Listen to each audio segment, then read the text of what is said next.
Good morning. It's Monday, December 5th, 2022. My name is Terry Morgan. We are here to practice foundation sets. Actually, we're going to practice cloud hands.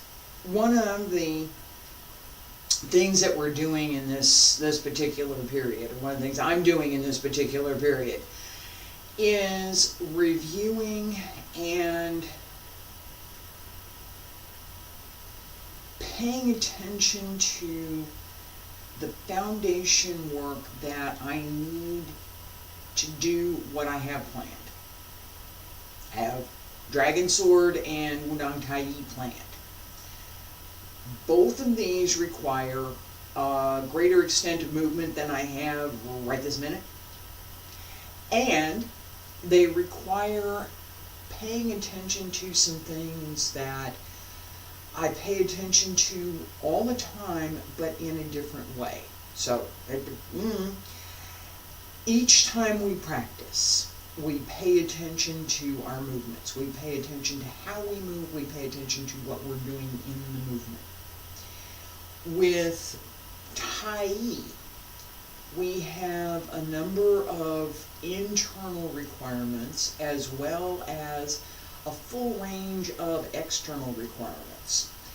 With Dragon Sword, we have, pretty much the same thing. Both of these are dynamic forms that if I thought about it at the time, I would have recorded about 15 years ago.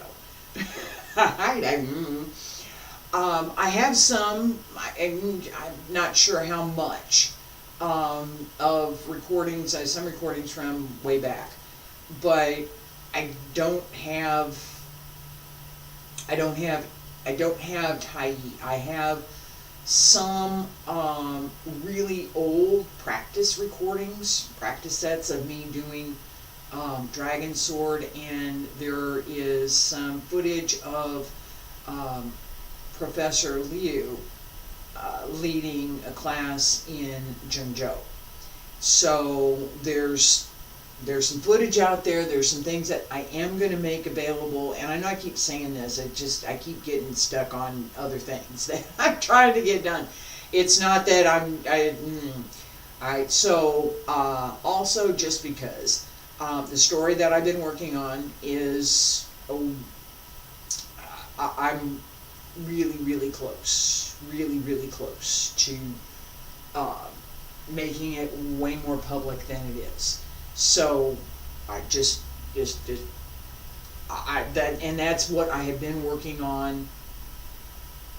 Well, I was up a little bit late last night working on that, and I'm probably going to work on it again this morning and today, and fingers crossed it's going to continue to go as fast as it's been going, and it's been, yeah. So what that tells me, and I want to talk about that for a second.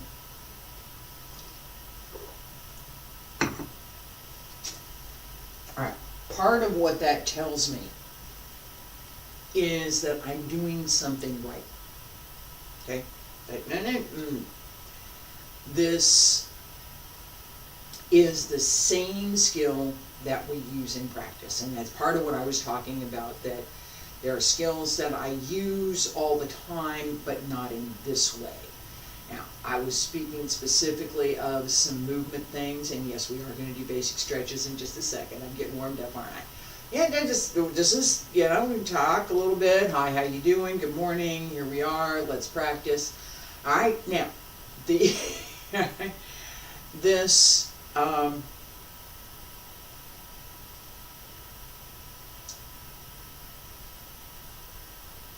idea that I'm talking about of using something in another way. In practice, when we do what we should be doing, right, this is the way that we practice, it feels good. It feels good. Now, we may, I'm working my legs, so maybe a little stretch here and there, but it doesn't hurt. It's not, let me go see how much pain I can inflict upon myself. No. This is, let me go practice, and as I'm practicing, I'm going to feel better, and when I get finished practicing, I'm going to feel better than I did when I started practicing. I want to feel better. I don't want to, oh my gosh, that was so hard. Oh, dude. Sometimes you put some effort in, yeah, you put the effort in, but you feel better when you're finished.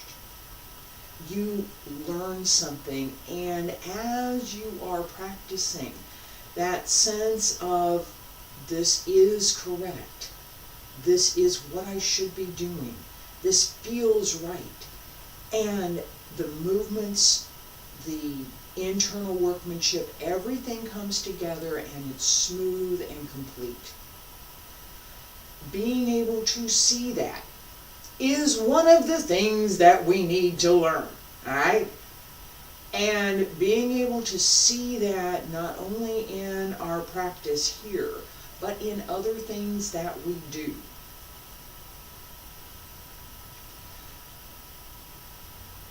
I started some editing for a book that I am going to publish. Whether somebody publishes it for me or whether I do it myself, I don't know yet, but it's going to be published, and it's going to happen next year. It is. It's going to happen. That determination, that decision, and now going back and looking at what I was doing. Is this correct? Is it not correct? What's good? What's not good? What do I need to change? What do I need to improve? What do I need to leave alone because it's fine, it's working? And as I started through, I thought I might get 8 scenes in chapter 1. I thought I might get 3 or 4, maybe 5. All 8. Now, still have a little bit more to do, but what I thought was going, and this is the point, what I thought was going to take me much more time didn't. It went very well. It went very well. And as I looked at that, it made me realize that what I was doing is what I needed to be doing. It wasn't in conflict with what I had already done or with what I thought I should be doing. It was in harmony with and an improvement upon what I was doing.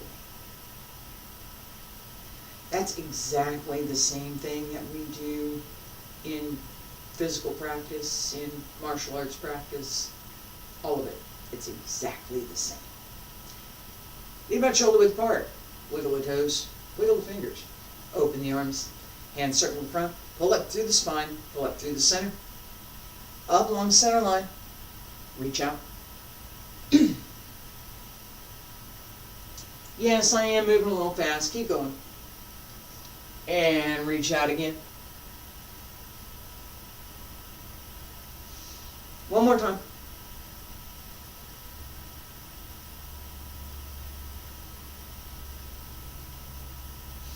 And roll up. Elbows drop down, wrists, fingertips, hands return to your sides. The smoothness of that movement, the relaxed, I'm going to say relaxed stretch, because as I go up, I'm stretching everything going up, just like a big cat. It's just here, you know, I'm gonna do this here. All right. I'm scrunched down here for a reason. All right. Just let me. All right. As hand circle in front, back around to both sides, up along the center line. As I stretch up and keep going up, and then reach out, right? That exaggeration that I just did, okay? I exaggerated, I scrunched down, and then I let you see me reach up. That happens internally. It's not that, let me down here, now I'm going to go up. No, I'm here, and it's an internal stretch. So as my hands start up, my heels sink down. Stretch this way, right? That stretch opens the outward stretch to open the hip. At the base here, knees bent, down here, all right, down here. Don't let the shoulders come up around your ears. Keep your shoulders down, okay? Here, my back is relaxed, and every vertebra in my back is able to extend and stretch naturally. The same for the neck spine, to drop the head. As I go over, it stretches naturally. This is not anything you don't want. This is not an exertion kind of a thing. You don't want to exert force for this particular stretch. You don't. It's a stretch. Force comes later. We can do other things to exert force, not this one. All right, so point being, as we do this stretch, the whole body gets a warm-up.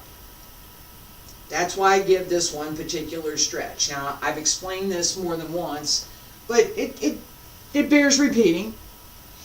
And that idea that we repeat those things which are the most important is key, is very important. The most fundamental of the most fundamental of the most fundamentals, right? That idea that what is important to this art, what is important to our ability to move and to practice these arts, what's important? What do we need? What do we want to keep? What do we want to keep?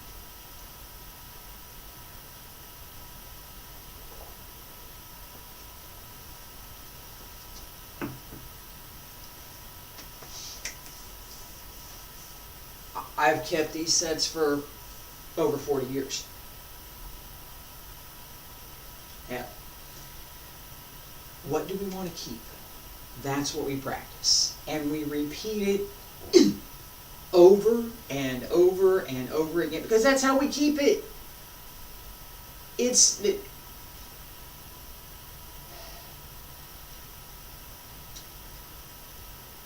Keeping yourself in the arts means that you have some ability to do whatever it is. It's not that you remember sometime 20 years ago when you learned it, and yeah, I remember how to do it, sort of. I can explain it. If I write it out, I might be able to do that. But get up and do it? Yeah, well, all right. What can I, just asking me, what can I do? What have I kept? What have I kept? Of the things that I've learned, and it's a lot, of the things that I've learned, what have I kept? What was important? Right here? That was important. Quite a few other things are important. I'm not saying that's not the only one, but in the sense of foundation work and the connection to what we're doing in our workmanship as we practice. This one stretch is one of a handful of things that I have kept as part of my foundation practice. What we're doing next is another. Bend the knees. Bend the knees again. Yeah, bend the knees some more. Alright? Keep bending. Up and down. What we're doing here is warming up the legs, warming up the knees. Alright. The next set that I'm going to do, and this is where the focus is for this morning, was supposed to be for this morning. Cloud hands. And feet together. And shift back onto the heel. Turn the toes out. Shift forward on the toes. Turn the heels out. Shift back on the heel again. Turn the toes out. Heels again. And straighten the toes. That is how you find your horse stance. Now, I'm in a fairly high horse stance, right? Here's angled woman. Right? Wait, this is what? I'm going to go with, well, it's not 90, right? It's not 45 either, so 75-ish, maybe.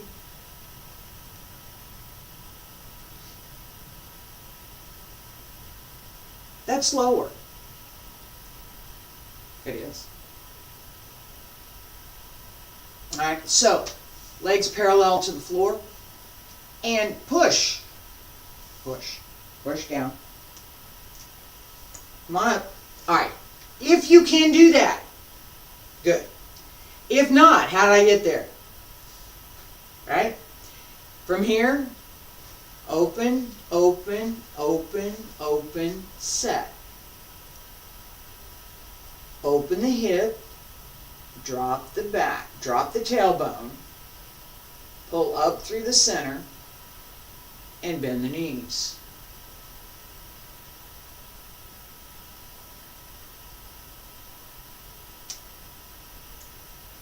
Alright? A couple things have to be working in order to do that.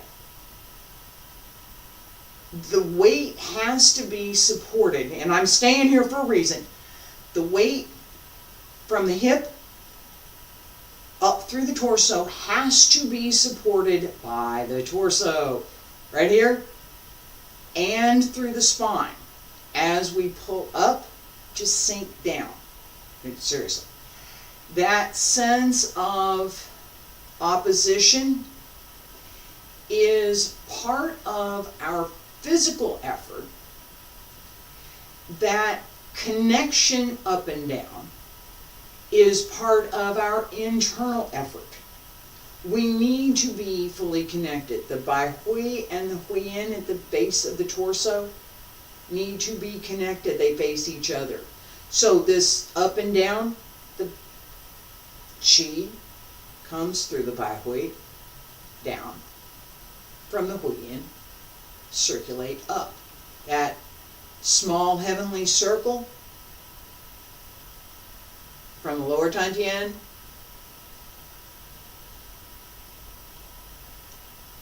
up the back and down the front. On back up. All right. The back of the leg has to work. If you're leaning forward, if you feel this, if you feel that the strain of moving up and down is on your knee in the front of your leg, don't do it. Don't do it. It has to go to the back. Right here. This pulls up and holds. Let me go this way. What's supporting my weight, not my feet in there, what's supporting my weight is right here. This big muscle right in here. So as I sink, that muscle takes the weight so that I can go lower. Okay? For a horse stance, we really don't want to go lower than parallel to the floor. Okay, so not vertical and not negative, right? So parallel to the floor, a little bit higher, 45 is fine. Okay, so this is 45. This is parallel. Either one is fine. A little bit higher, yeah, it's okay. The goal is to sustain the stance. What does it take for me to stay here? All right, we're going to move in a minute. We are. What's it take for me to stay here? What do I have to pay attention to? I have to keep my hips open. I have to pull up through the center. I have to relax, because if I'm tense, I'm not going to be able to stay. I'm not going to be able to stay in this position. I'm not. I have to relax into it. I have to use the muscles that need to be used. Relax the muscles that don't need to be used, and support the ones that are being used as naturally and fully as possible. So if I push up from underneath in the back, tighten the butt muscles, but not pull them. This is not squished together. It's pull in and up. I do that. It's easier to go down. It is. All right, now, cloud hands uses a horse stance. That's I was getting there.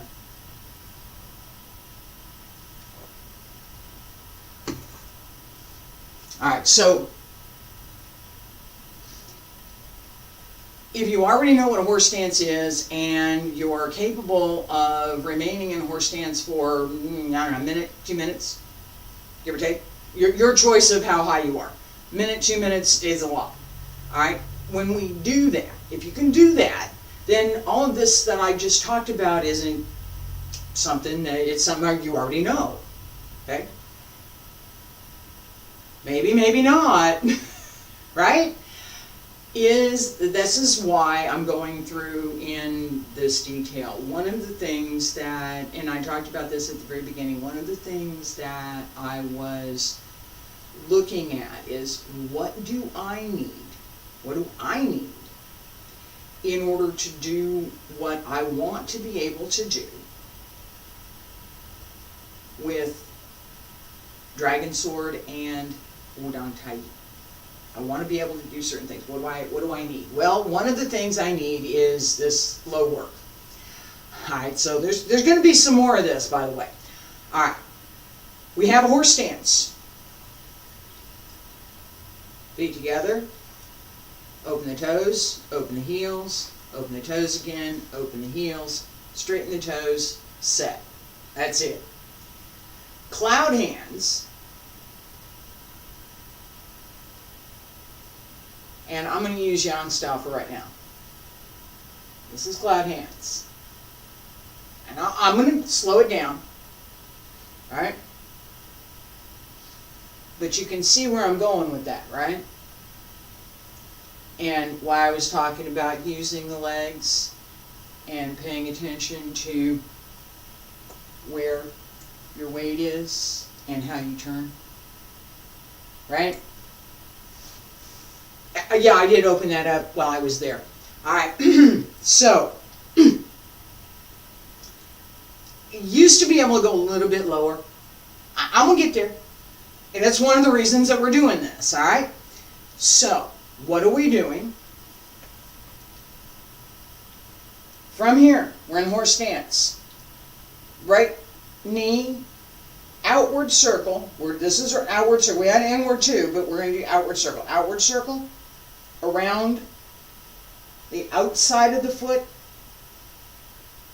transfer the weight to the other leg. This is the left side, inside of the left, to the outside of the left, and back inside to the right and outside.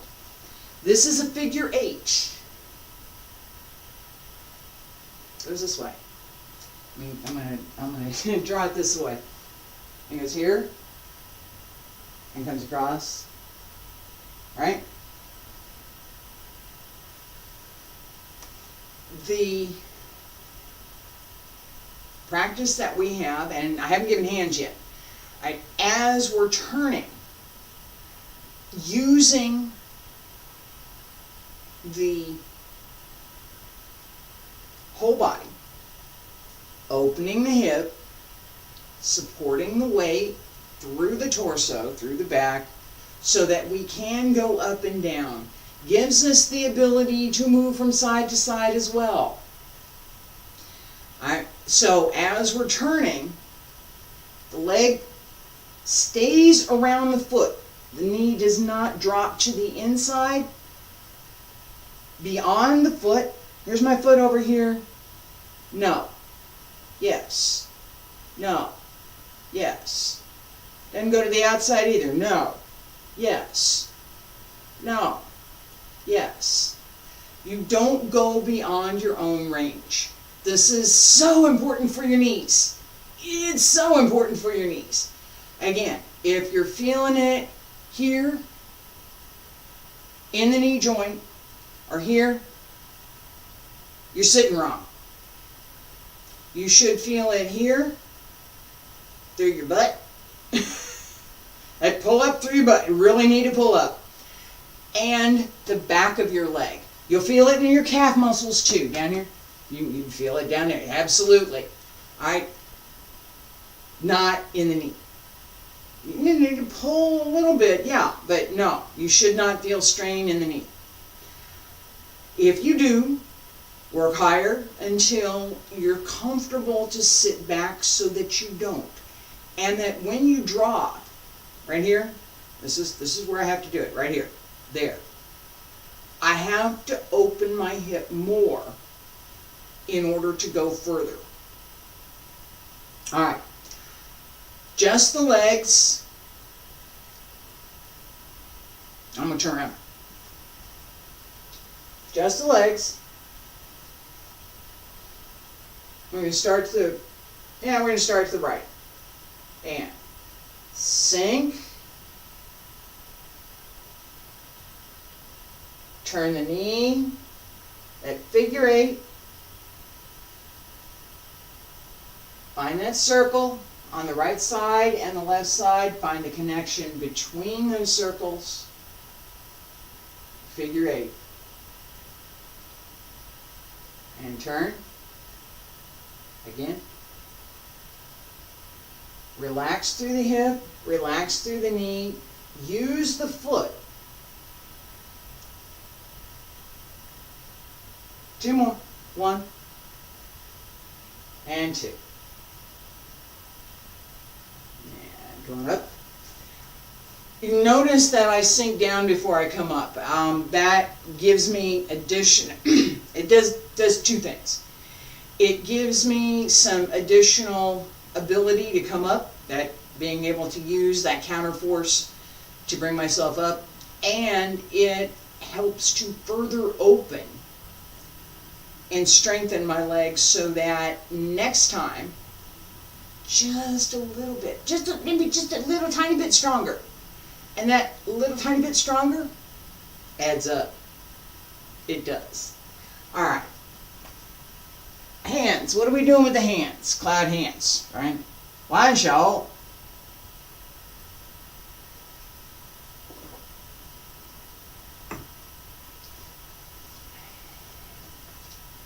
Each Tai Chi system has its own method and its own particulars for how to do cloud hands. The method that I just showed you is from Yang style, and I said this is from Yang style. This is how we do cloud hands in Yang style. We'll talk about that in a minute. This is how we do cloud hands in Wudang style. Right? different, right? This is much more vertical than this. It is. That difference is subtle. It's not the difference between brush knee and hand strum the lute. They're different. They're very different. Okay? Applications are different, the method's different, the kind of thing that I'm doing is different, the way the weight changes is different, the direction I'm going is different. Those are different. Yang style. Wudang style.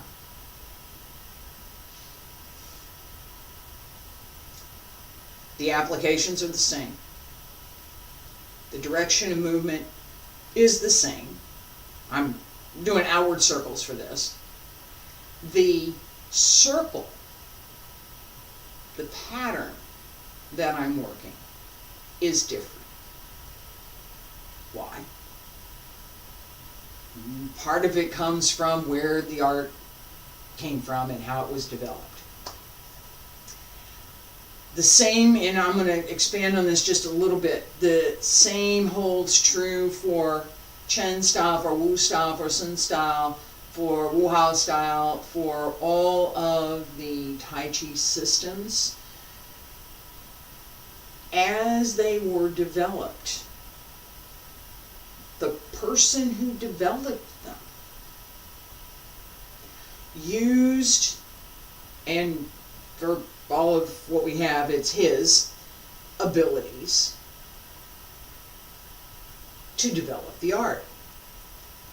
So, Wudang style, if we look at the body type, this is where I know it's going, the physical body type. If I look at the physical body type of people who live around in the general vicinity of Wudangshan,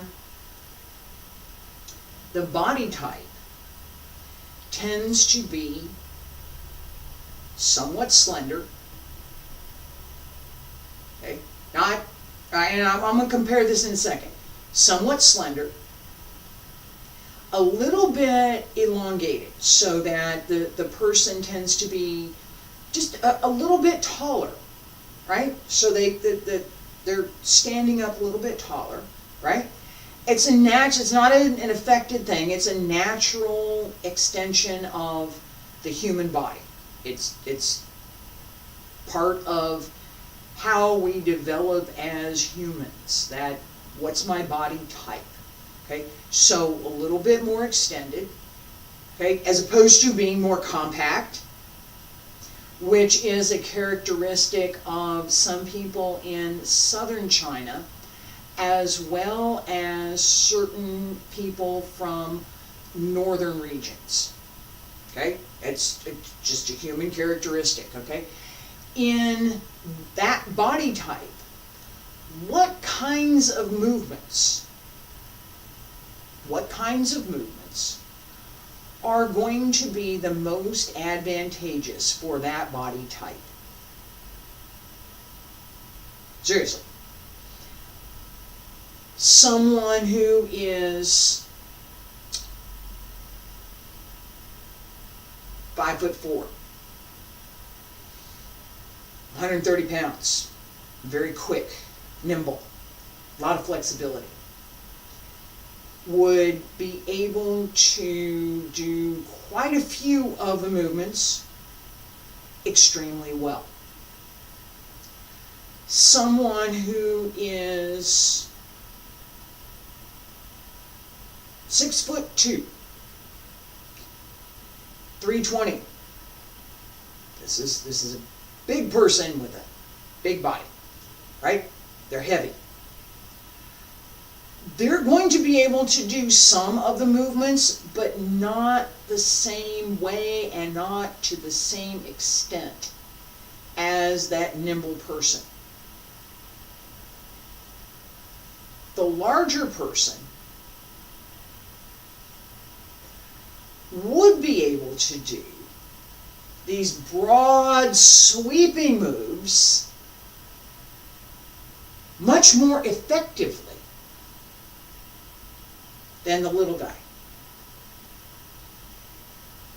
Okay? And let's compare. Over here, let's say we have a person who is, I'll pick in the middle here. Person's 5'8", and they're weighing in at maybe I guess if it's male, it's male, and he's weighing in at 170-ish, give or take, 5'8", 170. Fit. Well proportioned. Not overweight.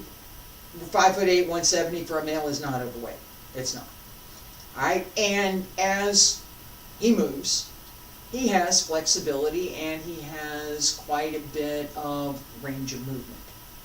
So this 5'8", 175-pound male can move really well. Got a lot of flexibility, able to do quite a few things. Over here, we have, and you knew I was going with this, 5'8", but this gentleman over here is weighing in at 230. 5'8", 230. 50 pounds. This nimble, flexible movement, not an advantage for this person. But this kind of a movement, broad, sweeping movement to take advantage of size and weight, is advantageous. That's a characteristic that, not overweight. Okay, so this guy over here at 5'8", weighing in at 230, he could be not overweight. Is not, we're not thinking about somebody. This is somebody who's athletic, right? This is somebody who is paying attention to building up their body, building up their strength, and building their external body, right? Because you be real comfortable at 170, 175. This 230, yeah, it's a little on the heavy side. The pictures that we have of the Young family show a barrel body type. Okay, this is not overweight. This is a body type. Okay, the person has a rounded middle. They tend to have a rounded middle. That's why we call it a barrel. Okay, as opposed to a pole. Right? I had an excellent student who had the barrel body type. The kinds of movements, this broad sweeping movement and things that require a lot of torso to move through, to take, let me put it another way, that require a lot of torso to move the force, to take that force, right? If I don't have this part to put with, I rely on my legs, which is what I do because I don't have this part, right? And I have been heavier, and I do know what that feels like. So I know from personal experience that sense of being able to do this big sweeping movement and have it be more effective because I have more weight to put behind it. How we do movement, what we're going to do, and how we gain some advantage from whatever it is we're doing. has a lot to do with what our body type is and how we use it. All right, so Wudang style, I'm here. Yang style, I'm here. Both of these, as the same with all of the other cloud hands sets from all of the other Tai Chi systems. Ward off, press, pull down, push. Pang Ji Lu An. Pang Ji Lu An. These foundation, Pang, ward off, Ji, press, Lu, pull down, An, push. These 4 applications, and that's what they are. It's not this movement is the application. These 4 applications are part of cloud hands. They're fundamental. If we're just, oh, let me wave my hands, and we're doing this, and no, that's, you can do that, and it'll be okay, without the intent, without the mind being present, without the idea that we have applications here, and we're doing something more than just flapping the hand through the air. It's not Tai Chi. This is one of my soapbox issues, and I'm going to just real quick. There's a lot of folks who teach cloud hands that you're just waving your hands like this, and it's supposed to be good exercise because you're moving your shoulders and you're moving your waist and moving your hips, and that's fine. It's not Tai Chi. Excuse me.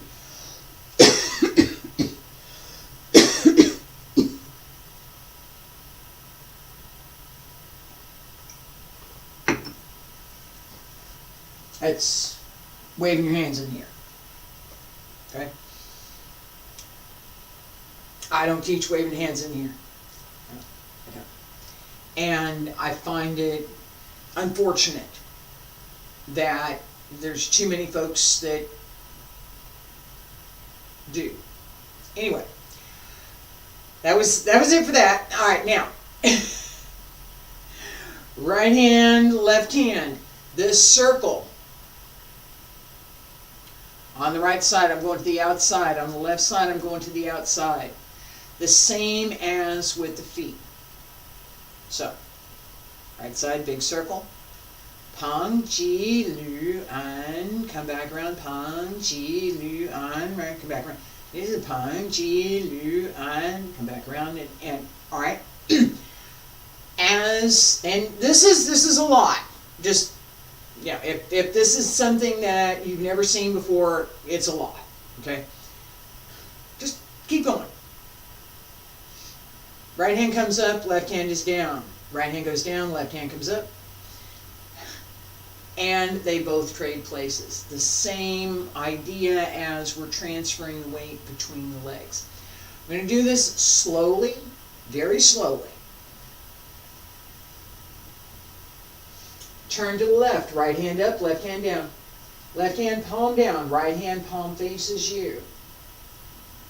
Turn the waist, shift the weight, turn to the right. As you're turning, keep in mind this idea of these applications that I was just talking about. And right hand presses down, left hand comes up, and we go to the other side. Both hands are moving as we turn. They don't just stay there.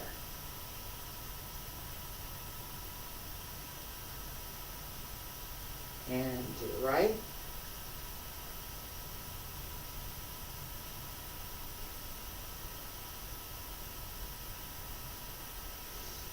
And we're going to go back to the left. Please wait. We're moving. Yeah, we are.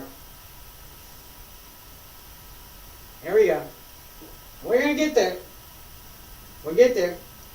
And come back to center, stop.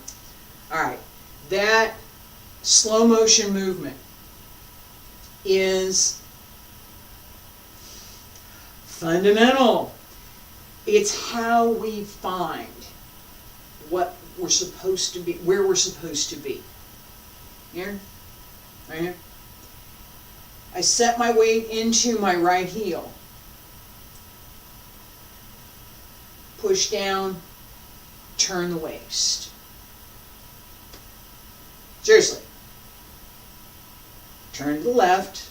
And I know we're mirroring each other, that's all right. Turn to the left. Sink. Set into the right heel. And turn. Feels natural. Feels effortless. It should. It's supposed to. That transfer of weight and the change, when the body is well aligned, when the body is well placed, when it's held in correct position, not tense, just held. It's easy to turn. That turn, again, this broad sweeping movement from Wudang style. Same thing. Turn to the left. And slowly, right hand. Left hand comes across. Very slowly. Sink. Left hand comes up. Right hand presses down.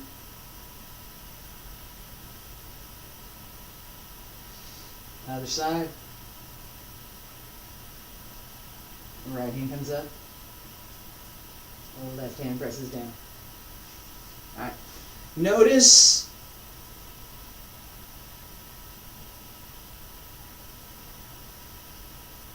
I'm here, not here. That difference is a style difference, and it fundamentally changes what we are able to do with each of the applications. Body type, leg strength, and the ability to use our weight and the internal effort through each of the moves. Now, both are good. I can use both of them. It's not a problem. How do we, this body type over here, it makes this advantageous. What's the advantage? How can this body type, that narrower body type, gain advantage from this? Using the hips.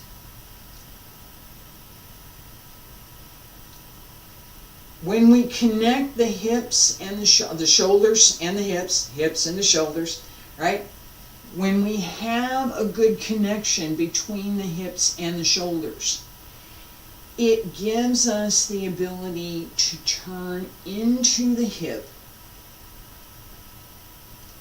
and carry the weight up through the shoulders so that we have some of the same advantage that a person with a large body type has natively.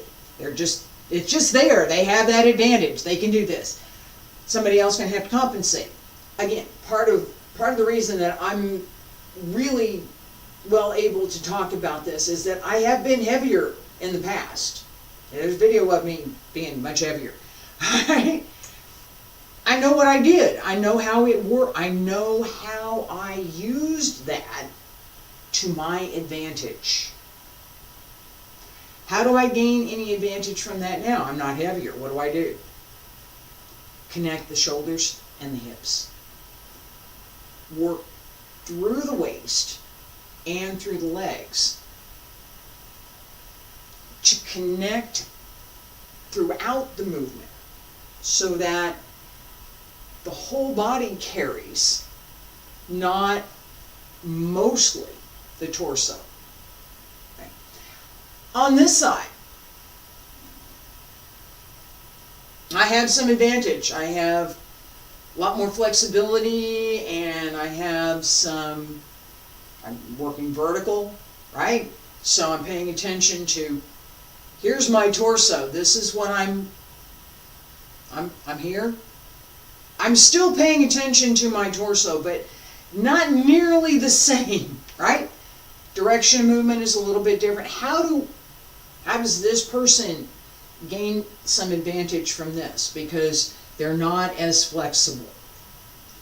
Direction of movement. The same advantage that this person has in turning here, if they use their weight to drop, and it's straight, it's not, you don't lean. Unless there's something coming at you, and then you can lean. All right. Drop. That drop in the weight right here. Advantage. That's where the advantage is. The same here. If I'm heavier and I'm coming up and I bring all of my weight up, I have some advantage. The same down.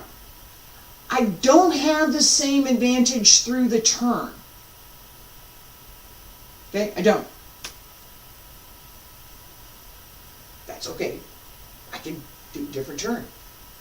That understanding, what do I have in this system? What do I have in this system? Where does this give me an advantage? Where does that give me an advantage? That's I've been working on that for years. I have multiple systems that I practice. So, well, I have an advantage over here from Bagua, and I have this advantage over here from Xingyi, and this one over here from Tai Chi, and this one, right?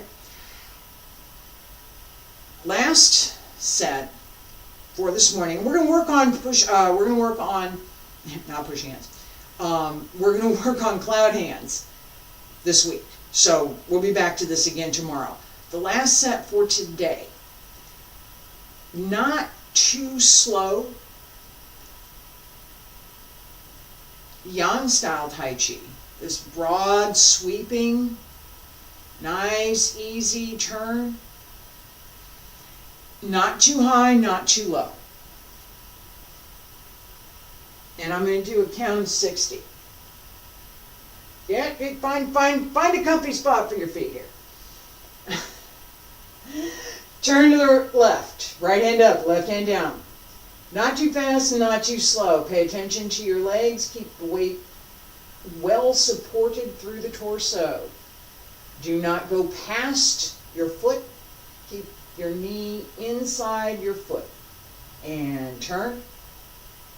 1, 2, 3, 4, 5, 6, make it round.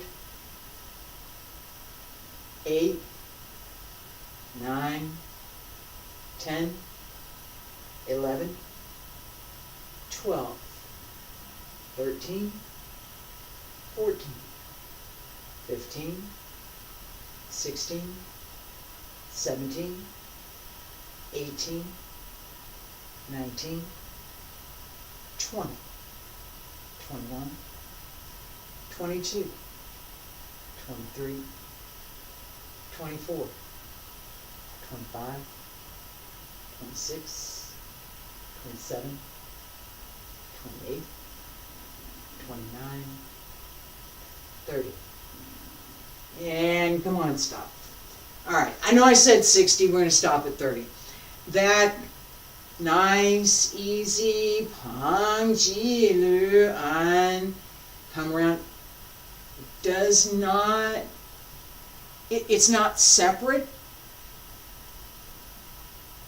from the application, it is the application. So, Pang Ji Lu An, as the arms come around, that idea stays.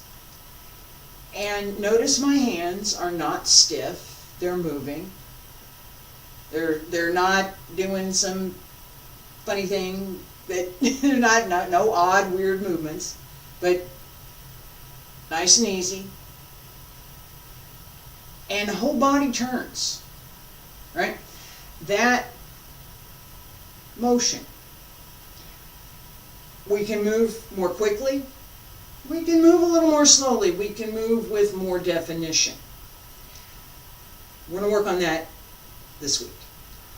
I will be back again tomorrow. I've got, I think we're doing body work tomorrow and applications, a little bit more on the application side on Wednesday. Thursday and Friday, Qigong.